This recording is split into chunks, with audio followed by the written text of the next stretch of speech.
केजरीवाल कुछ ऑर्गेनाइजेशन है या फिर योगेंद्र यादव जैसे लोगों को फंड कर रहा है। ये सरकारी पद पर थे, ये क्रिमिनल है। केजरीवाल अन्ना हजारे बुलाए थे, it is the other way around. आज जो मैं आप लोगों को बात बताने वाला हूँ वो आप लोगों को कभी कोई नहीं बताएगा। इनफैक्ट आप तक की बात कभी पहुंचेगी ही नहीं, क्योंकि जिस आदमी के बारे में बात करने वाले हैं, इस आदमी ने बड़े बड़े मीम पेजेस, बड़े बड़े यूट्यूबर्स सबको जो है पालतू बना रखा है। आपके पास जो नैरेटिव आता है वो रिफाइन होकर आता है। सबकॉन्शियसली आपके दिमाग में बात बैठा दी गई है कि this man is a saviour, ये पढ़ा लिखा है, ये IITian है, ये ही देश को बचा सकता है। आप भी कभी कभार ये बात सोचते हो। एक काम करिए, पेन पेपर लेके बैठिए, जो बातें मैं आपको बताऊंगा आज बातों को लिखिएगा। आपसे कोई पूछे कि आप इसे वोट क्यों नहीं दोगे, इन बातों को, नोट्स को दिखा दीजिएगा उस आदमी को। बात यह है कि this man is an anti national and I am going to prove he is an anti national. तो इस वीडियो को एंड तक देखिए और जानिए क्या है सच।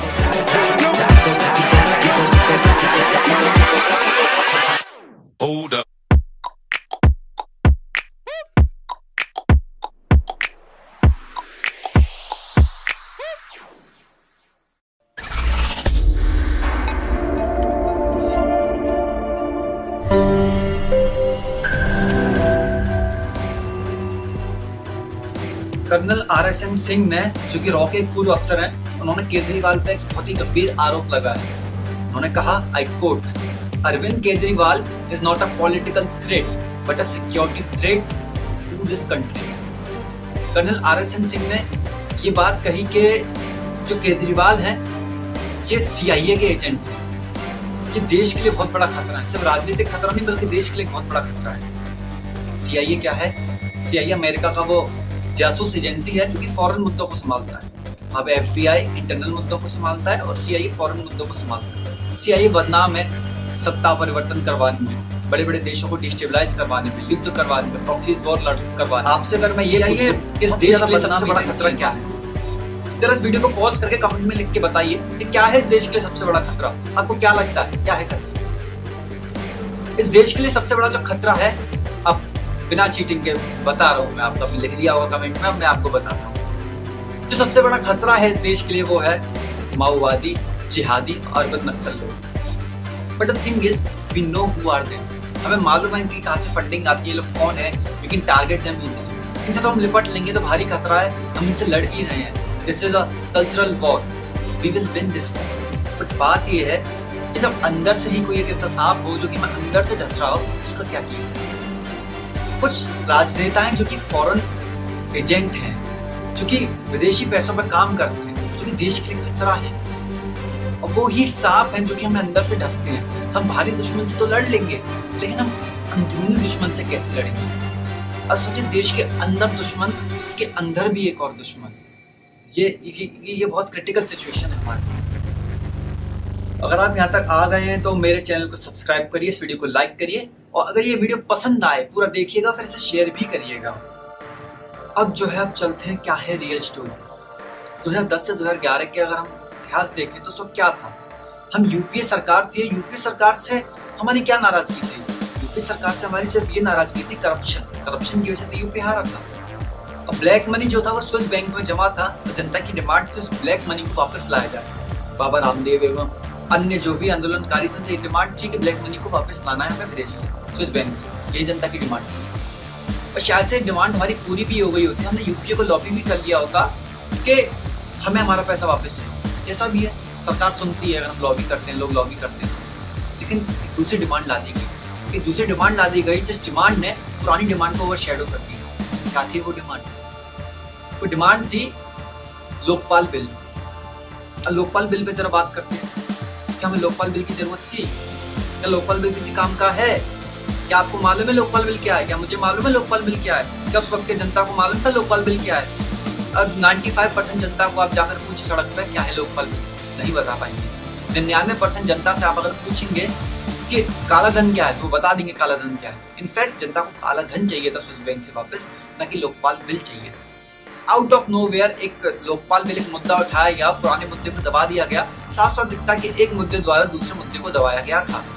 अप्रैल के पहले महीने में अन्ना हजारे और उनके सहयोगियों ने अप्रैल में जो है एक नया आंदोलन शुरू किया था। यहाँ पे जंतर मंतर पे आंदोलन शुरू हुआ था, ये लोकपाल बिल का आंदोलन। लोगों को तो ये लग रहा था कि जो आंदोलन है ये ब्लैक मनी का ही आंदोलन है, लेकिन was it really about black money? No, it was about Lokpal bill.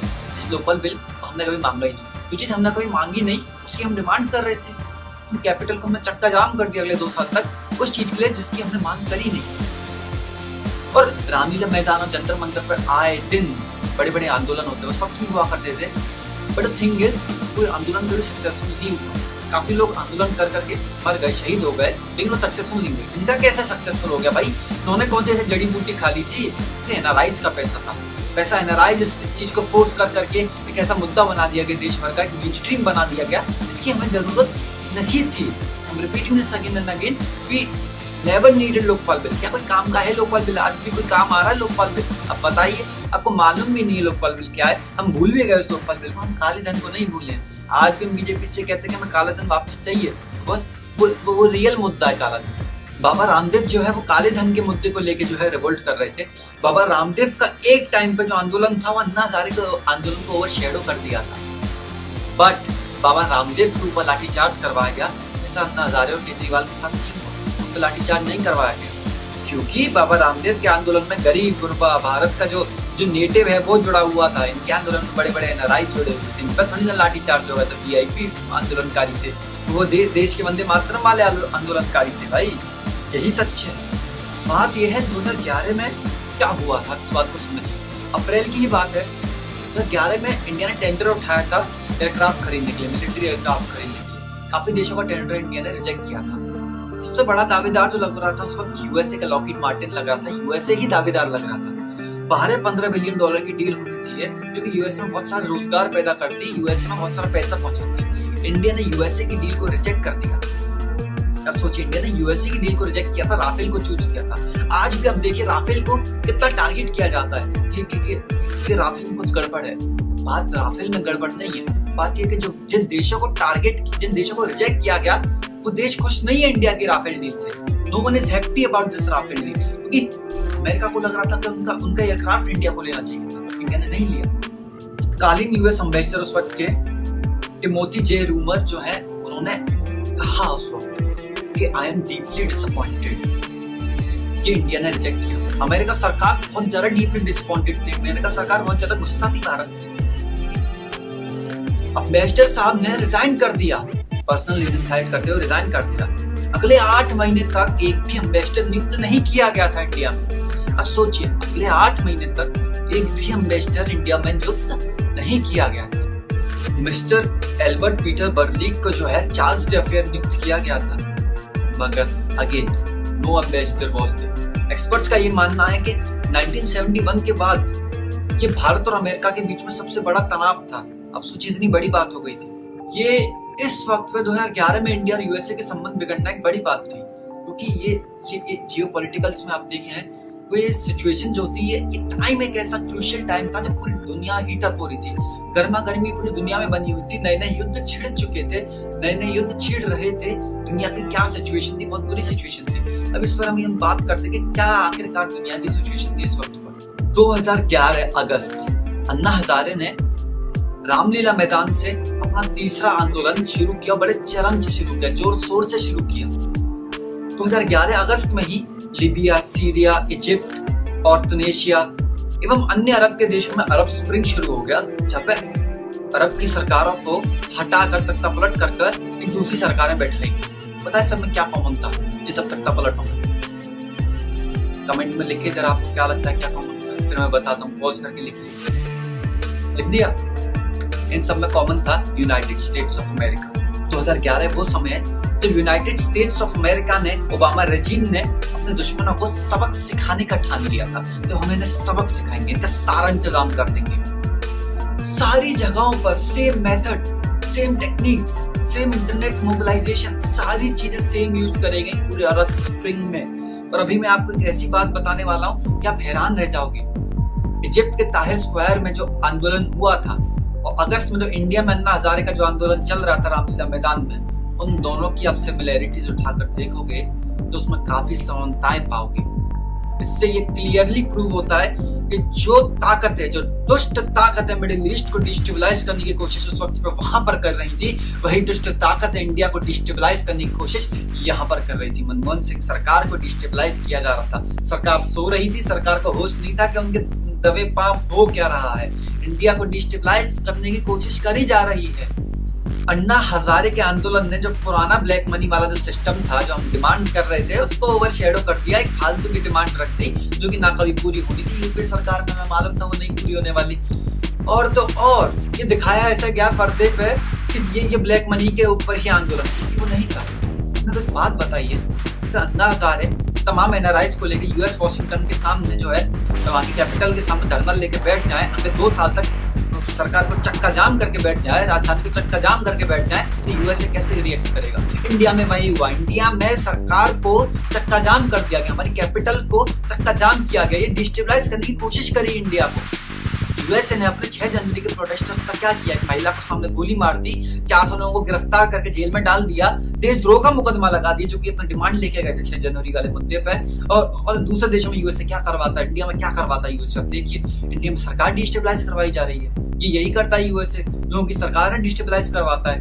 Kejriwal, Anna Hazare और केजरीवाल की जो मेंटोर है अरुणा रॉय, उनमें क्या कॉमन? उनमें ये कॉमन है, इन सबको मैग्सेसे अवार्ड मिला हुआ है। केजरीवाल को 2006 में मैग्सेसे अवार्ड मिला था, उसके बाद ये यूएसए के लंबे टूर पर गए थे, वहां रहकर भी आए थे। मतलब मुझे क्या दिक्कत होगी मैग्सेसे अवार्ड से? तो विद्वानों को मिलता है, बड़े बड़े इंटेलेक्चुअल्स को मिलता है, रवीश कुमार जैसे सच्चे पत्रकार को मिलता है। इतने सच्चे पत्रकार इनकी सच्चाई की दुहाई देते देते वामपंथी और उदारवादी थकते नहीं है। क्या है ये मैग्सेसे अवार्ड का चक्कर? अब यहाँ से चीज शुरू होती है, रियल चीज यहाँ से शुरू होती है। वीडियो के एक एक लाइन सुनिएगा जरा अब यहाँ से। अब जो है मैं आपके स्क्रीन पर चार्ट दिखा रहा हूँ, उसको देखिए। यूएसए की जो सेंट्रल एजेंसी है वो रॉकफेलर फाउंडेशन और फोर्ड फाउंडेशन को फंड करती है, उन्हें सपोर्ट करती है। फोर्ड फाउंडेशन मैग्सेसे अवार्ड को फंड करता है और फोर्ड फाउंडेशन केजरीवाल की ऑर्गेनाइजेशन है या फिर योगेंद्र यादव जैसे लोगों को फंड करता है। अब मैं आपके स्क्रीन पे जो डॉक्यूमेंट चला रहा हूँ, ये साइंड है डायरेक्टर एलन डब्ल्यू ड्यूलेस द्वारा। ये लिंक है CIA, Rockefeller foundation, Ford foundation और मैग्सेसे अवार्ड के बीच। ये देखिए, ये डॉक्यूमेंट है, ये सीक्रेट मेमोरेंडम है जो कि साइन हुआ है और ये एक लिंक है क्लियरली इन सभी संस्थानों के बीच में। अब एक और डॉक्यूमेंट मैं चला रहा हूँ, स्क्रीन पे जरा देखिए। ये शो कर रहा है कि कैसे यूएसए जो है फोर्ड फाउंडेशन के थ्रू प्रोफेसर्स को, इंटेलेक्चुअल्स को, स्टूडेंट्स को दुनिया भर में फंड करते हैं। ये फंड किए जाते हैं, ये बड़े बड़े इन्हें क्या बुद्धिजीवी जो हम कहते हैं, ये बुद्धिजीवियों को फोर्ड फाउंडेशन द्वारा फंड किया जाता है। अब देखिए, केजरीवाल के संपूर्ण फाउंडेशन और CSDS को $80,000 और $2,50,000 की जो रकम राशि है वो फोर्ड फाउंडेशन ने प्रोवाइड कराई है। CSDS में जो है योगेंद्र यादव भी इनके सहयोगी थे। हैरानी की बात पता है क्या है? ये 2002 में ये फंडिंग हुई। 2002 में केजरीवाल NGO नहीं चला सकते थे क्योंकि ये सरकारी पद पर थे। ये सरकारी पद पर रहते हुए इन्होंने ये काम किया है। He is a criminal। स्मराइटली आप देख सकते हैं, इन्होंने ही केजरीवाल को अरब स्प्रिंग की टेक्निक से इंट्रोड्यूस किया। अब देखिए, 2004 में केजरीवाल जी को अशोका फेलोशिप मिला, अशोका से फाउंडेशन से अशोका फेलोशिप मिला। अशोका फाउंडेशन इंडियन नहीं था। अब देखिए यहाँ पर अशोका फेलोशिप जो फाउंडेशन है वो इंडियन नहीं है बल्कि अमेरिकन सब्सिडरी है। 2005 में केजरीवाल जी ने संपूर्ण फाउंडेशन से कबीर फाउंडेशन में जंप कर लिया और इन्हें फोर्ड फाउंडेशन से कबीर फाउंडेशन को 43,46,000 रुपीस की जो है धनराशि प्राप्त हुई। हैरानी की बात है 2005 में भी एंटाइटल्ड नहीं थे कोई NGO चलाने के लिए क्योंकि सरकारी पद पर थे। केजरीवाल के जो दूसरे सहयोगी हैं प्रशांत भूषण, ये प्रिंसटन यूनिवर्सिटी यूएसए से पढ़े हुए हैं और ये भी यूएसए जाते रहते हैं। इनका तो मालूम ही, तो खुल्ला वामपंथी। तो कुल मिला की बात यह है, जितने भी लोग हैं मैग्सेसे अवार्ड से जुड़े हुए या केजरीवाल से जुड़े हुए, ये वामपंथी तो है ही एवं इनका कहीं ना कहीं से यूएसए से लिंक है। आप देखिए इतनी हैवी फाउंडेशन आपको मिल रही है क्योंकि जब आप सरकारी पद पर थे, मतलब साफ है कि कुछ तो दाल में कुछ काला है। आप यूएसए से इतना फंडिंग मिला है, फोर्ड फाउंडेशन का मैं लिंक दिखाया CIA से, तो लिंक तो है ना। मैग्सेसे अवार्ड भी वही फंड कर रहे हैं, इन्हें भी वही फंड कर रहे हैं। अब देखिए मैग्सेसे अवार्ड को ज्यादातर प्राप्त करने वाले लोग एक ही जैसी मानसिकता के, एक ही जैसे वो वामपंथी विचार और देश तोड़ने वाले विचारों के। There is some link.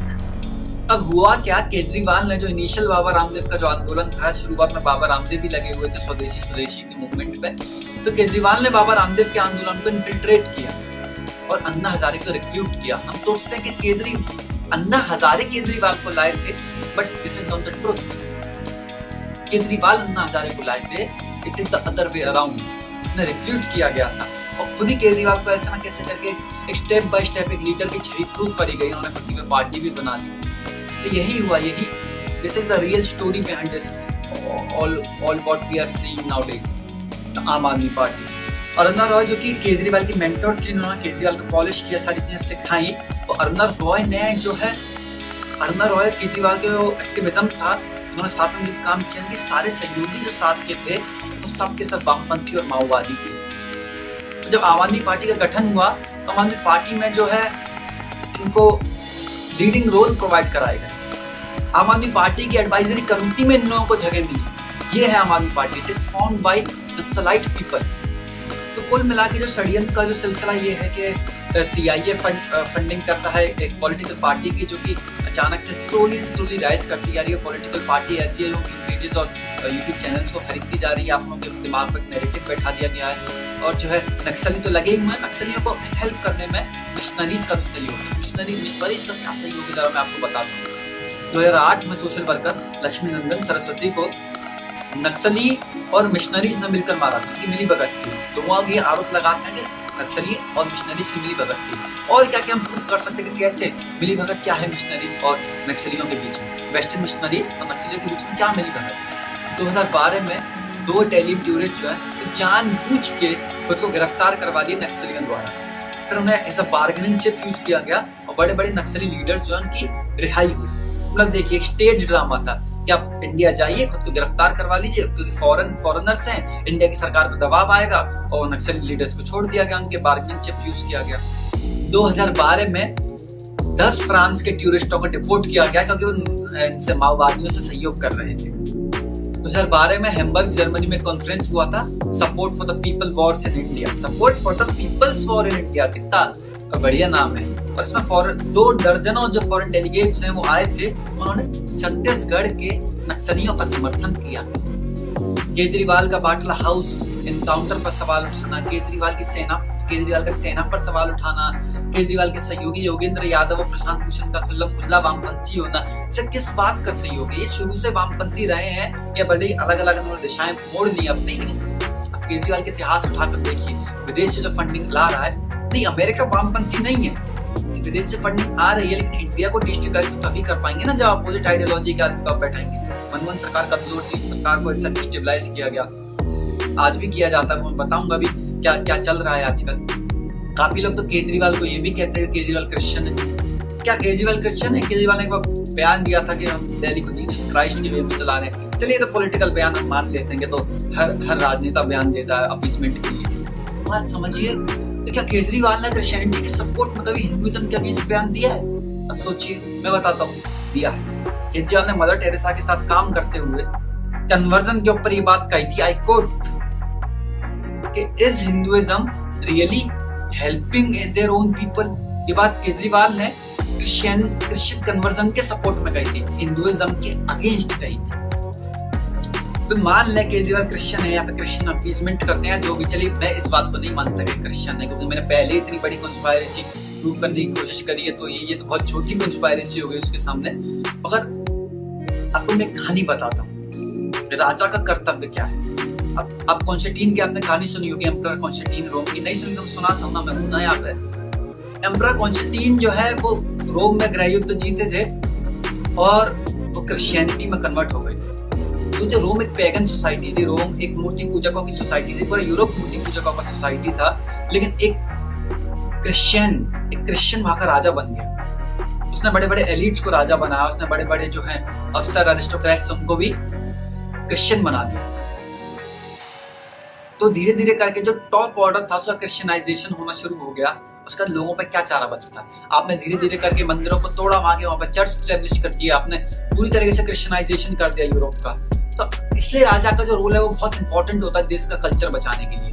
But हमारे यहाँ तो हम किसी को भी राजा बना देते, सब विदेशी ताकत वाले काम कर रही, तो परफेक्ट है राजा बनने के लिए, वाह इसी को बनाओ राजा। अब आरटीआई से अलग अलग बातें निकल के आती हैं, केजरीवाल ने कोई विकास नहीं किया है। कुमार विश्वास जी का भी जो है इन पर ये आरोप लगता है कि ये केजरीवाल जी इनके खुद के बच्चे टीपीएस नोएडा और मिट्टी में पढ़ रहे हैं, और क्या बोलते हैं वैसे केरला तक एडवर्टाइजमेंट निकालने के अपना स्कूल बनाया है, अपना थोपड़ा जो है इनका हर न्यूज़पेपर में मिल जाएगा, और खुद के इनके पार्टी के लोग जो है प्राइवेट अस्पतालों में जाते हैं, पोलो अस्पताल में जाते हैं, वैसे कहते हैं कि हमने तो मोहल्ला क्लिनिक और जाने क्या क्या हेल्थ फैसिलिटीज बनवाई है। ये सब तो धांधलीबाजी है, ये सब तो राजनेताओं का वो है, ये तो करते ही हैं। लेकिन बात सबसे बड़ी बात यह है कि we are not looking at this much, we are looking at this much, this something larger conspiracy between it. तो यही मैं अपनी बात कहना चाहूंगा कि देश डिस्टेबलाइज करने की कोशिश करी जाती है विदेशी ताकतों द्वारा।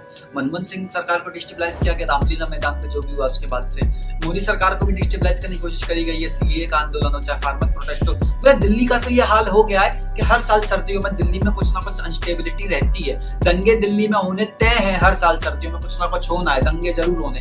विदेशी ताकतों ने दिल्ली को ऐसा कैप्चर किया हुआ है कि सरकार को पूरी तरीके से तहस नहस करके रख देते हैं। हर साल दिल्ली को सर्दियों में सरकार को तहस करके रख दिया जाता है। ये अपने खुद के देश में नहीं छोड़ते भाई। इन्होंने डोनाल्ड ट्रंप के किस तरीके से गिराया, BLM, अंटीफा, इतने सारे मूवमेंट छोड़ दिए गए डोनाल्ड ट्रंप के अगेंस्ट।